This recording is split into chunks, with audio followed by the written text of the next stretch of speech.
Thanks for coming to this morning's Dharma family service. I would like to start my Dharma message for the adults with a selection from Rennyo's Hokotsu no Sho, or Letter on White Ashes. Please join me in Gassho.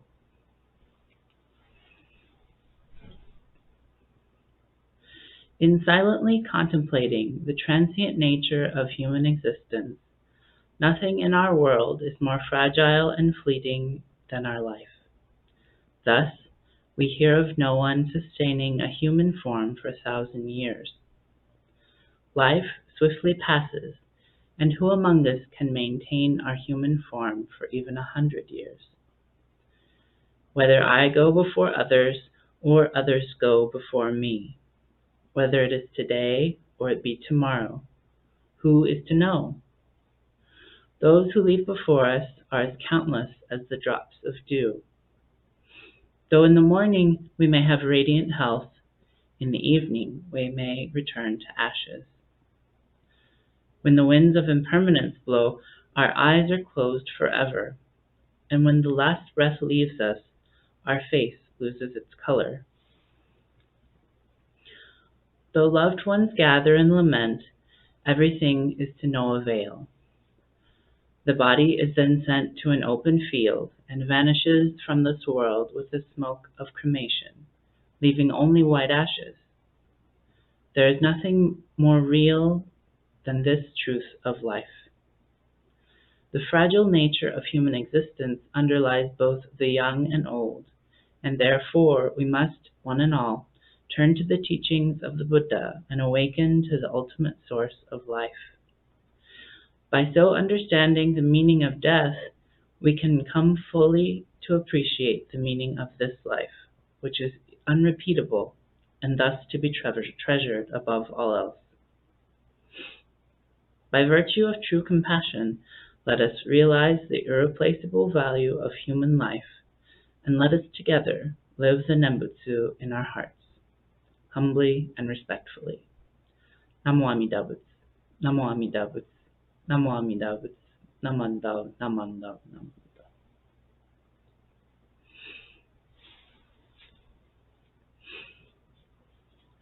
While death and impermanence aren't the happiest of subjects, they're ones that we should be mindful of today as we commemorate Nirvana Day, or the day of Shakyamuni Buddha's passing away. In Rennyo's letter, he describes quite poignantly one of the most difficult aspects of the human condition, and that is the fact of impermanence. That on any given day we may wake up in the morning alive and healthy, and at sunset may be dead. No matter how much we may want it to be otherwise, this fact cannot be changed. Throughout history, many folks have sought remedies for death. In many works of film and literature, usually those who look to find ways to prevent the deaths of the ones they love or to extend their own lives meet with tragedy. As an example from one of my favorite series, Star Wars, Anakin Skywalker wishes very deeply that he could protect and save the ones that he loved, and he became obsessed with this pursuit, ultimately becoming ruled by his fear and ambition, which leads to him killing the ones he so desired to love and protect. To me, being Buddhist requires a lot of courage, because as we study our teachings, we may come to see, just like the Buddha, that death is inseparable from life. Finding this acceptance doesn't make us immune to grief or to sadness, but it helps give us the strength and grounding to face impermanence and death with less fear. As I reflect on my own relationship with death, I think I have very mixed emotions. Growing up queer in a very conservative part of our country meant that I faced a lot of hostility, even as a child in life.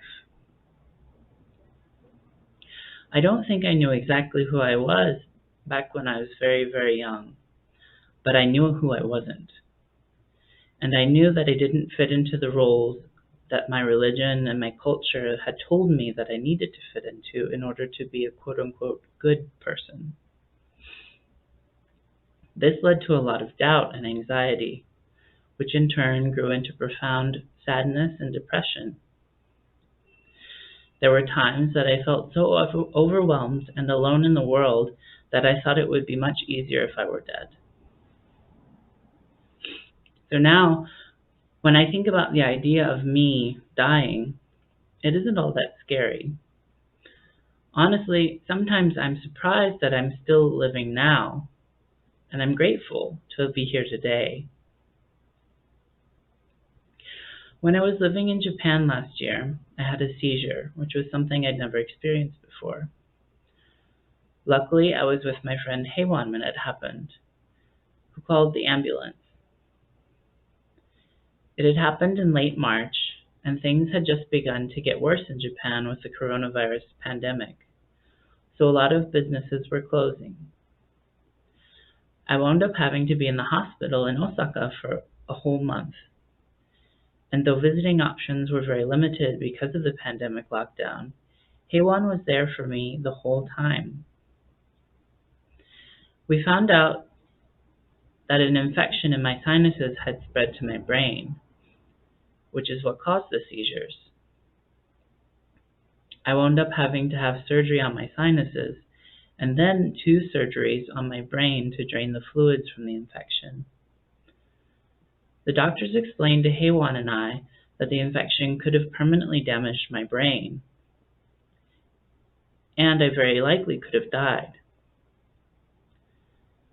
That sounds very scary, but at the time I wasn't really afraid of dying, and I think about that fact a lot. There was a part of me that felt a deep acceptance that my life had been difficult but well lived.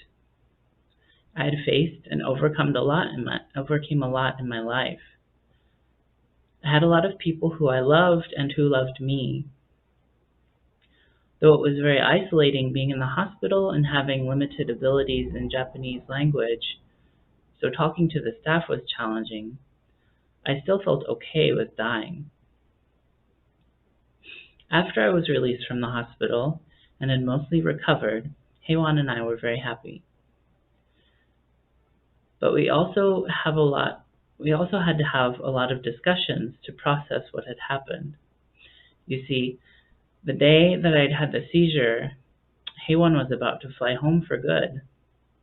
They were studying Japanese for a year, much like me, and their time in Japan had come to an end. They had canceled their flight, rented an Airbnb near the hospital, and put their entire life on hold for a month, just to make sure that I was okay. They were very, very worried about me. We both loved one another very much, and it had been a tremendous difficult time for Heiwan. As time wore on, I spoke with more and more of my loved ones, and I realized that even though I had come to accept my mortality, so many others were worried, sad, and concerned for me. As Rennyo wrote in his letter, the tragedy of our limited lives is something that we must all face. For some of us, it might be much harder, and for others, it might not be so bad.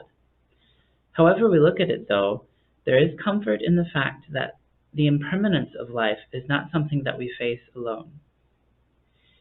Even long after we experience loss and the pain of grief begins to dull, we can think of our loved ones with gratitude, just as we express our gratitude today to Buddha for the Dharma and Sangha long after Buddha's passing. The core message of Buddhism is not that our lives must always be easy, joyful, or full of peace.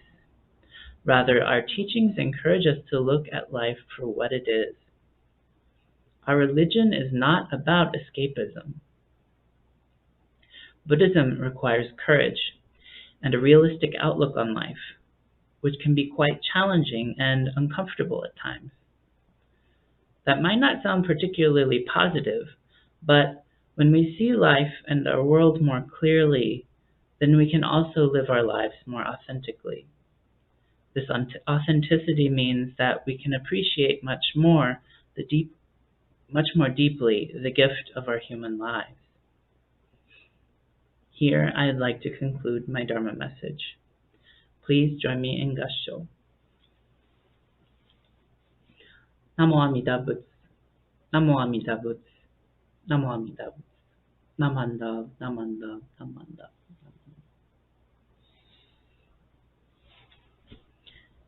Thank you for coming, and I hope to see you at the coffee social.